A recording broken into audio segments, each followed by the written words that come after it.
Le parti nazi a été fondé à Munich. Donc tout est parti de là, et finalement de Munich, ensuite, ça a, on va dire, envahi l'Allemagne. Donc c'est pour ça qu'on parle de Munich comme berceau du nazisme. 1918, à quoi ça vous fait penser? La fin de la Première Guerre mondiale. Pour l'Allemagne, la défaite. Une défaite humiliante, mais enfin surtout le traité de Versailles. Très mal vécu par l'Allemagne, qui le prend très mal parce que c'est un traité relativement injuste, il faut bien le dire, qui dit que l'Allemagne est la seule responsable de la guerre et les Alliés demandent à l'Allemagne des réparations très élevées. Or, il se trouve qu'après la guerre, l'Allemagne est complètement ravagée économiquement, donc elle ne va pas l'accepter. Les nazis, ils sont nés dans ce groupe d'insatisfaits, d'anciens soldats qui n'acceptent pas la défaite et ils veulent une revanche. Deuxième thème, la révolution soviétique. Ça fait très peur. La révolution soviétique, elle essaie de faire des petits, d'avoir une influence sur l'Europe. Et en Allemagne, donc, il y a cette révolution et ça va faire très peur. Et donc, les nazis se trouvent dans ces groupes de personnes qui refusent le communisme et qui ont très peur du communisme. Hitler va proposer une alternative au communisme. Il vient d'Autriche, il a vécu un petit peu à Vienne et il va arriver en 1913 à Munich. Arrive la Première Guerre mondiale, il fait la guerre, non pas du côté autrichien mais du côté allemand. Il est même assez courageux, il a une médaille. Après la guerre, il se retrouve, il ne sait plus quoi faire, d'accord ? Il n'a plus de boulot, il est un peu un artiste, mais bon, c'est pas ça qu'il fait vivre. Alors, il entend parler de ce petit parti, le NSDAP, et il va devenir l'orateur de ce parti. Vous savez qu'Hitler, c'était un orateur né. Il se fonde sur l'antisémitisme. D'accord ? Hitler, il est foncièrement antisémite. Et d'ailleurs, il trouve avec les autres thèmes des connexions. Par exemple, pourquoi on a perdu la guerre ? Et puis à cause des Juifs. Et puis en plus, les communistes, ils sont tous juifs. Là, c'est pas vrai non plus. Il y a quelques juifs parmi les communistes. Par exemple, Trotsky est juif. Mais Hitler va généraliser. Donc, dans sa peur du communisme et dans le refus de la défaite, il va trouver encore des éléments qui alimentent son antisémitisme. Donc Hitler va devenir peu à peu le Führer de ce parti, le leader de ce parti. Et Hitler, son objectif, évidemment, comme tout parti politique, c'est d'arriver au pouvoir. Donc il va faire un putsch, un coup d'État. Il part avec ses troupes. Vous voyez, ça c'est ses troupes. Ce sont en fait des SA, c'est des troupes militaires qu'il a créées, qui ont des armes, et il essaie de marcher vers le Parlement, parce qu'il y a un Parlement à Munich, de prendre le pouvoir, et puis après il espère aller vers Berlin, qui est la capitale. Mais l'idée c'est de commencer à d'abord prendre la Bavière. Le putsch est un échec. L'armée régulière, qui est contre les putschistes, elle va tirer, et il va y avoir 14 morts. Pour Hitler, ce putsch, il est extrêmement important. Parce que c'est vraiment le point de départ de sa carrière. Donc même si c'est un échec. Donc il est arrêté, il est en prison. Et qu'est-ce qu'il fait en prison ? Voilà, ce livre qui est très connu, un très gros livre, Mein Kampf. Et dans Mein Kampf, dès le départ, on est en 1924, tout est dit. Il dit déjà qu'il veut détruire les Juifs. Il dit tout de suite qu'il veut la guerre. Il dit tout de suite qu'il veut aller vers l'Est, vers la Russie, parce qu'il trouve que son peuple, les Allemands, est trop à l'étroit et doit envahir de nouveaux territoires. Donc Hitler, dès le départ, il a des idées de guerre, de violence, à la fois contre les Juifs et à la fois contre les autres peuples autour de l'Allemagne.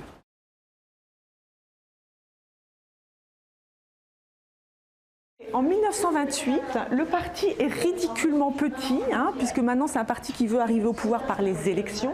Dans l'Allemagne, d'une façon générale, 2,6% des voix. C'est vraiment nul. Qu'est-ce qui se passe entre 28 et 30 ? La crise économique, exactement. On peut dire que c'est la crise économique qui a amené au pouvoir Hitler. Pourquoi ? Crise économique mondiale, ici en Allemagne, 30% de chômeurs. Hitler va jouer complètement cette carte. Ça se couple malheureusement aussi avec une instabilité politique. La République de Weimar, elle est toujours là au pouvoir. Cette République, elle fonctionne pas bien, elle est instable. Hitler, il va dire, moi, je ne veux plus de République. chaotique. Je ne veux plus de la démocratie parce que c'est chaotique.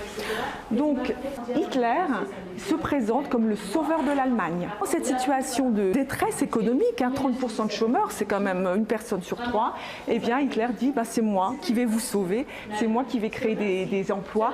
Avec moi, vous allez avoir une grande Allemagne, une Allemagne puissante. Avec Hitler, c'est très simple, il n'y a pas beaucoup à réfléchir. Si vous votez Hitler, vous aurez la solution à tous vos problèmes économiques, politiques et aussi de prestige. C'est l'idée vraiment de reconstruire une grande Allemagne. C'est pas avec sa tête, c'est avec son cœur et avec ses émotions que les gens vont voter.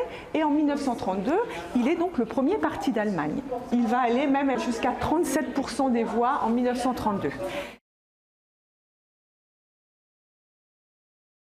Du coup, le président de la République, un vieux monsieur Hindenburg, eh bien, il décide de nommer Hitler chancelier. D'accord ? Donc le 30 janvier 1933, l'idée aussi, c'est un peu de se dire « Oh, Hitler, il crie beaucoup, il parle beaucoup, mettons-le au pouvoir, on va voir ce qu'il va faire. » D'accord ? Donc un peu, on joue avec le feu.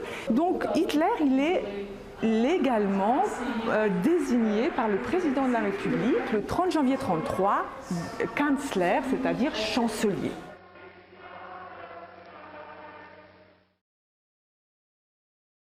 Hitler est arrivé au pouvoir et se trouve donc à la tête d'un pays et sa technique, elle est très simple, c'est la fin de l'état de droit, c'est-à-dire il va mettre fin à cette république, à cette démocratie. Et il va déjà mettre fin au parlementarisme. Vous savez, un parlement, ça veut dire qu'il y a des députés qui votent des lois.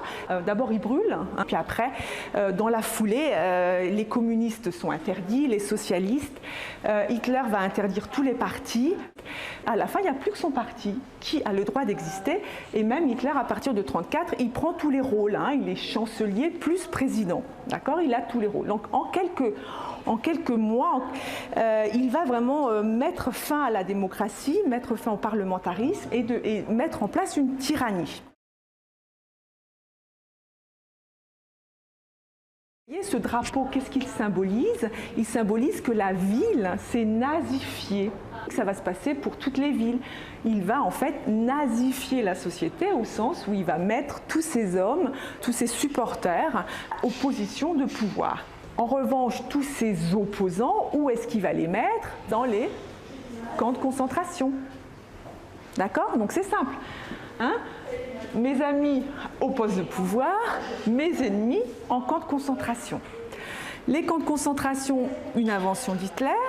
Le premier, c'est Dachau en allemand, qui a 15 km. Entre le centre de Munich et ce camp, qui sera un camp modèle, le premier en Allemagne, qui sera un camp modèle au sens où après, quand les nazis voudront ouvrir d'autres camps, et bien, les gardiens viendront se former là, d'accord ? Donc un camp modèle où on va mettre des communistes, des socialistes, mais aussi des prêtres, des juifs, etc. Tous les gens qui ne passent pas dans la société d'Hitler. Ce que disent les nazis, c'est, dans leur propagande, c'est on va mettre les éléments dangereux pour la société. Okay, donc vous, bons bourgeois, dormez tranquille, car les personnes dangereuses, elles vont aller en camp de concentration. Il y a des Allemands qui sont de nationalité allemande, mais de religion juive. Et il y en a certains qui sont avocats, docteurs, dentistes, mais il y a aussi des gens qui ont des magasins, il y en a qui vendent sur les marchés. Et à partir du 1er avril 1933, vous vous rappelez, 30 janvier, Hitler arrive au pouvoir, 1er avril, donc c'est vraiment très très court, on a un boycott, c'est-à-dire on va interdire aux gens de rentrer dans les magasins juifs. Il y a un garde, c'est un SA, qui empêche les gens de rentrer en leur disant « mais tu ne vas pas aller chez les juifs, tu vois bien qu'ils sont juifs, on a mis d'ailleurs sur les plaques « juif, juif, juif », Jude, Jude, Jude ». Et donc comme ça, on empêche en fait les gens de travailler et de gagner leur vie. Il y a déjà tout de suite une violence contre les juifs. On les écarte de la société. Hitler, il va dire, eh bien, si tu veux faire partie de ma société, tu dois être arien. Donc, qu'est-ce que tu vas faire ? Tu vas regarder dans ta généalogie, tu vas remonter dans ton grand-père, ton arrière-grand-père, et tu vas me montrer ton certificat, comme quoi il n'y a pas de juifs dans ta famille. Donc, la société allemande, elle va se définir selon un concept de race. Et d'ailleurs, à partir de 1935, il y a les fameuses lois de Nuremberg qui disent bien qui est juif, qui n'est pas juif, qui est à moitié juif, qui a un tiers de juifs. Vous voyez, on va commencer d'ailleurs à lister les juifs. Hein. Comme ça va être plus facile après quand on va être amené à les déporter. La société, elle n'est plus une société de liberté. Hein. Vous allez être obligé de faire partie d'institutions, d'organisations nazies dès l'enfance. Les garçons, ils vont dans les jeunesses hitlériennes. Les filles, elles vont dans un truc aussi correspondant. Le garçon, hein, et l'homme après, c'est un soldat. Et la fille, à la maison, elle ne doit pas travailler. Hein. Hitler était contre le travail des femmes. D'abord parce que ça donne du travail aux hommes, hein. Ça réduit le chômage, forcément. Et puis aussi, elle doit s'occuper des enfants et elle doit en faire. Hein.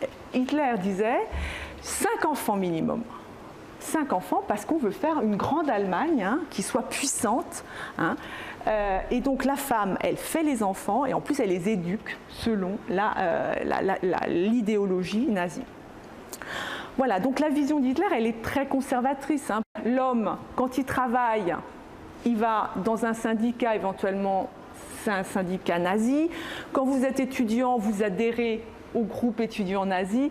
Vous êtes avocat, vous adhérez au groupe d'avocats nazis. Vous voyez, vous êtes obligé d'être dans des institutions où vous êtes contrôlé. Vous n'avez pas à réfléchir. Vous écoutez les discours d'Hitler, ça c'est super important. Il y a aussi le cinéma à l'époque. Hein. Vous savez, le cinéma, il y a aussi pas mal de films de propagande.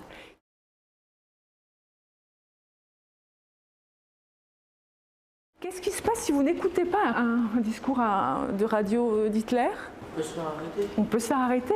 Pourquoi ? Parce qu'il y a des gens qui vous dénoncent, d'accord ? Ça va être aussi ça, la société nazie. C'est une société de dénonciateurs. Hein. Il y a des gens qui vous espionnent et qui, si vous ne faites pas partie des enthousiastes, si vous êtes un peu tiède, comme on dit, ou si vous avez fait quelque chose contre le régime, eh bien, vous êtes dénoncé, avec le risque de la mise en prison et du camp de concentration, d'accord ? Ici, à Munich, il y avait une Gestapo. Cette Gestapo, elle a super bien travaillé, d'accord ? Donc, elle arrête les gens et elle les torture. Hein. La Weiße Rose, c'est ça qui leur est arrivé. Ils ont été dénoncés.